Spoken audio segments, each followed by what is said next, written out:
This week, we're going to be talking about the future of mobile gaming. We're going to be talking about how playing a sports game can actually impact a sport in real life.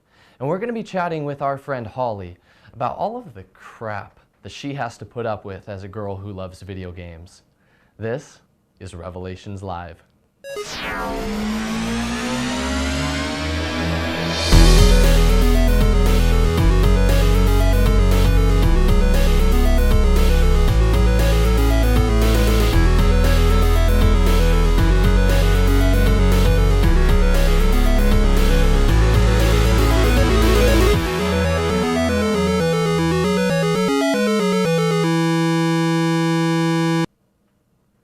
Well, hey there, you beautiful person, you. My name is Jordan Eckroth, and I'm the host of Revelations Live, where every single week we're just sitting here and we're talking about the intersection of video games and important stuff like the meaning of life. Let's get started with some news.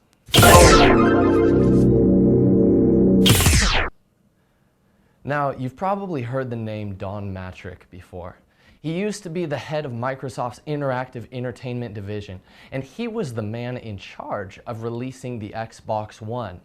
However, the big gaming news last week was that he is actually leaving Microsoft and will be getting paid $19.3 million in his first year alone as the new CEO of Zynga, a company responsible for social and mobile games like Facebook and Horn.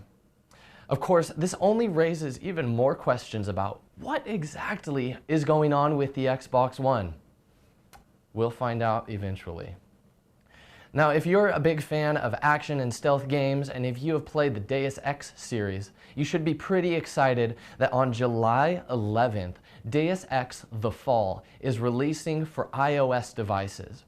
This is a big moment for mobile gaming because it marks the first time that a big studio is taking one of their flagship series and launching it exclusively on a mobile platform.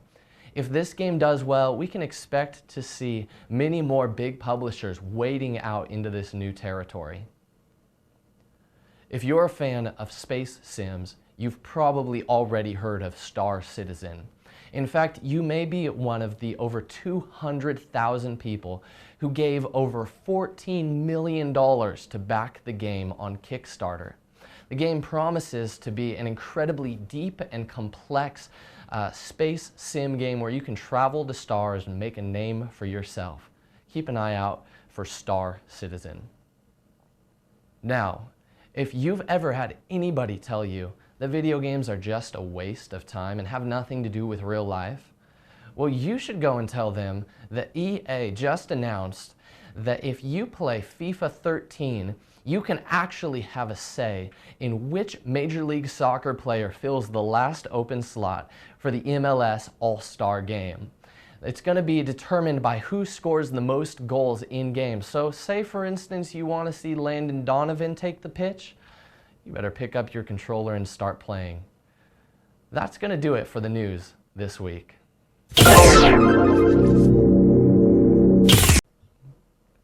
Now, it is my distinct pleasure to welcome to Revelations Live with us today someone who is very accomplished in the world of video games. A former professional-ish Counter-Strike player. Our guest today also has a Twitch stream, which is very popular. She's very heavily involved in the gaming industry and was just recently sponsored. Now, if you would give a very warm welcome to our guest today, Hollyanne Setola. Hello. Hollyanne, how are you doing today? Good. How are you? I'm fantastic. I'm excited that you're here. Yeah, thank you for having me. I'm stoked. Absolutely. We're going to have some good questions for you.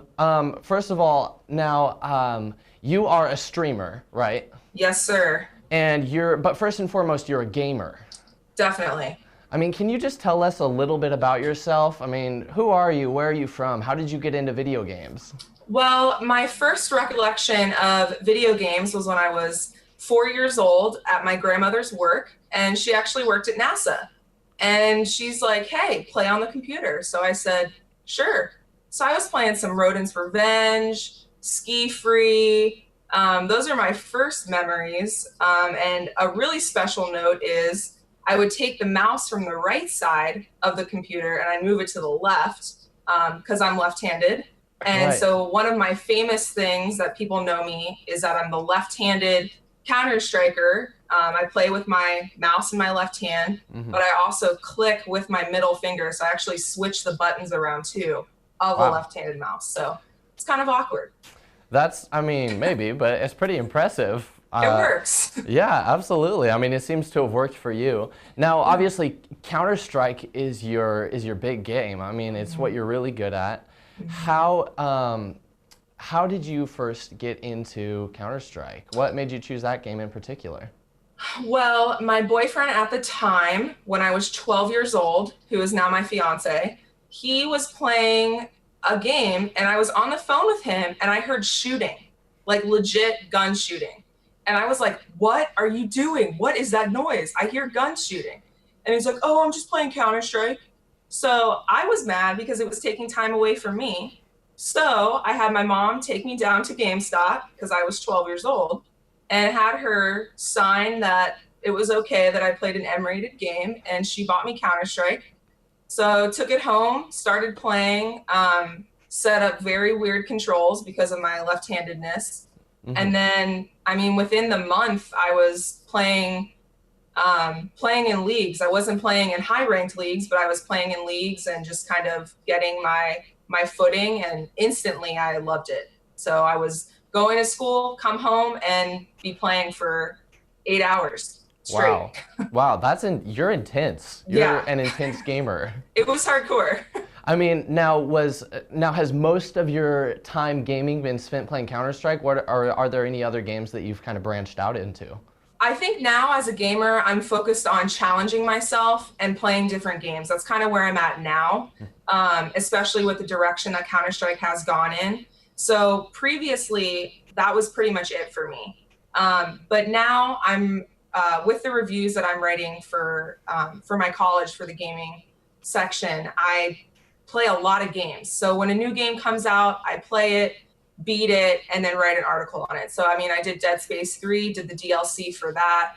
I did Resident Evil, did that.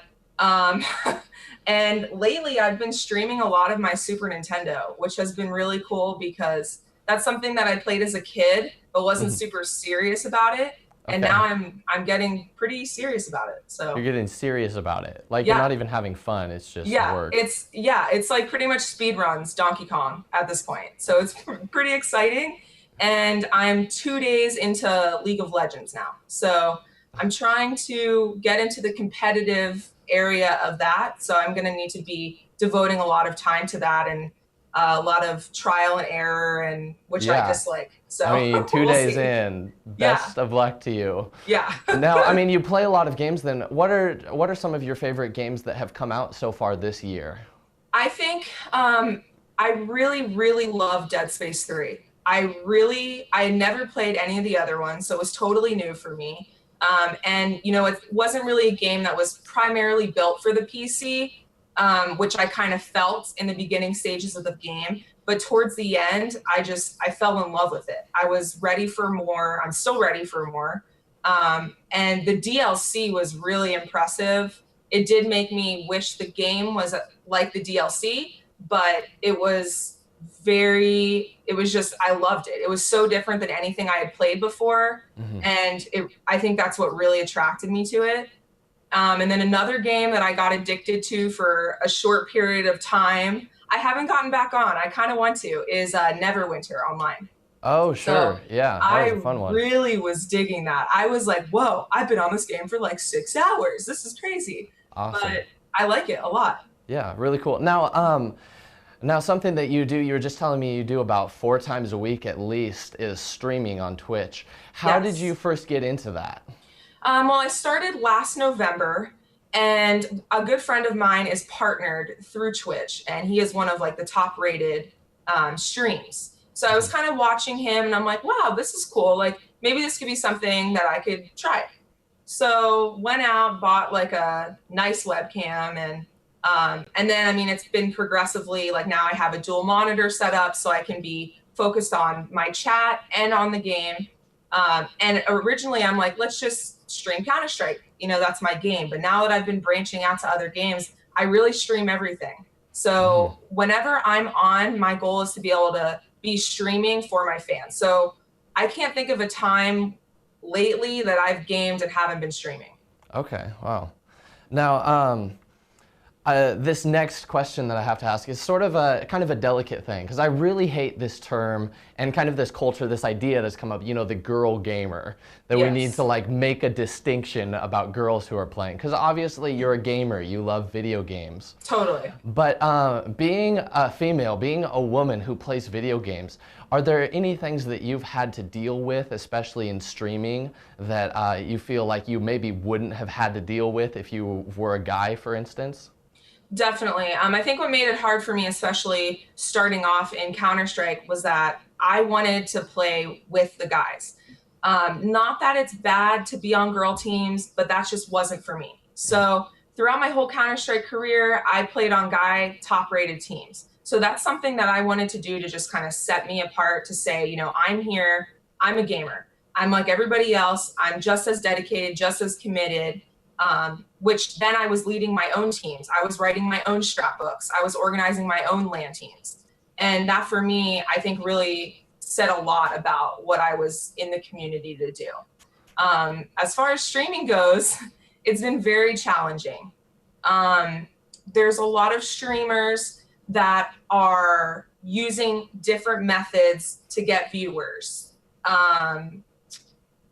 Such as showing areas of their body and, you know, that whole thing, which is, that's just, for me, I don't believe in that. So it's been difficult to be a girl streamer and to show people, hey, I'm here to show you my gaming ability and to be a friend and to be able to talk to you and ask you how your day is. You know, I want you watching me because I'm a gamer and because I'm a professional, not because I'm a female.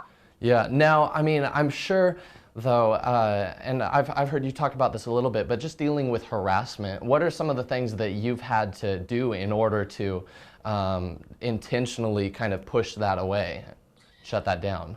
Well, when it comes to streaming, I have a lot of moderators anytime, especially it varies from game to game. So League of Legends, you know, when I was streaming the last 2 days, I've had no problems. Whereas when I was playing Go last night and had, you know, 80 viewers, I had a lot of problems. So I had to have more moderators in there. I was also playing APB Reloaded for a while, which I really enjoyed, but the community is really, really harsh, which I'm used to a bad community. I'm used to being screamed at, you know, getting called any name in the book, you know, go kill yourself. I mean, those are regular things, but it was to the point where I was having people come in my Twitch, posting my address, posting personal information, my family's phone number. Like, it got pretty hardcore. So my moderators had to be really intentional, while also looking for future preventative things to do so that it doesn't keep happening. Oh, yeah. No, I mean, that's terrible.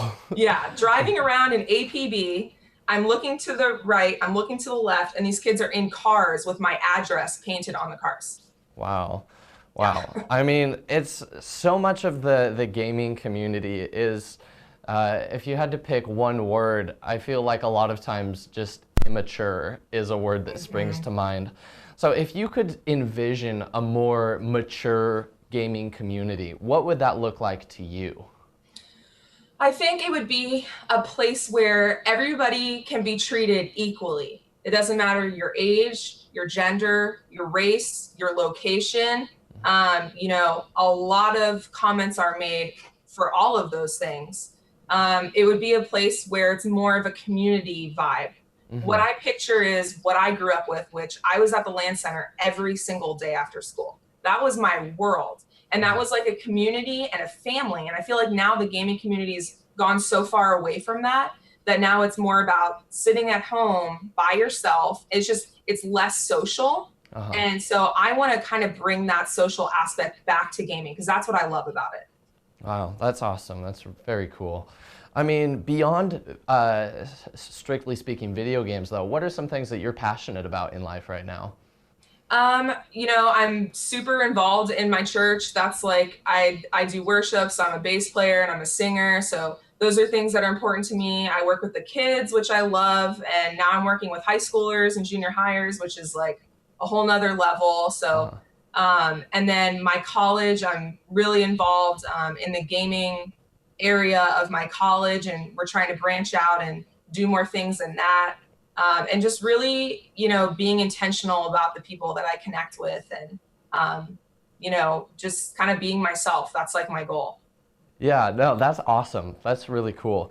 I mean, what does, I guess maybe a closing question, what does the future look like for you? You're pretty invested in streaming. Is this something you see yourself doing a while?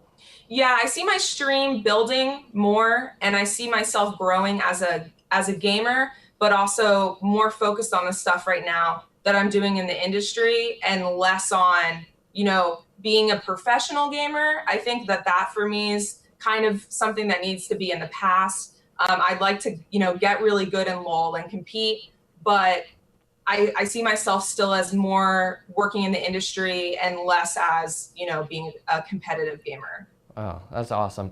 Hey, thanks so much for coming on. If someone wants to learn about your stream, to watch you play, and just to kind of follow you, where should they go? I think the best place would be my Facebook page, which if you just type in Hollyanne Setola, it'll pop up. My page, I post everything on there that I'm doing. I'm getting different awards right now in different parts of the country for different things, and I post all of that on there. I post when I stream on there, when I write different reviews there on there. I pretty much keep everything on there, so it's like easier to kind of find everything and, you know, keep everything organized because things can get a little crazy. Okay, Facebook, absolutely. Yeah. Hey, you heard it here, folks. Go find Hollyanne on Facebook, follow her, support what she's trying to build in the gaming community. Hollyanne, thank you so much for coming on Revelations Live today. Yeah, thanks so much for having me. It was a blast. Absolutely. We'll talk to you soon, and Sure. thanks so much again. Thank you. Hey, that's going to wrap things up for us here this week on Revelations Live. But really, the conversation's just getting started. If you've got any questions or suggestions, let us know in the comment box down below. You can subscribe to this YouTube channel, follow us on Twitter, like us on Facebook, and I really encourage you to head over to Gamechurch City. It's where we're hanging out and talking about video games all day, every day. This is Jordan Eckeroth signing off, and this has been Revelations Live.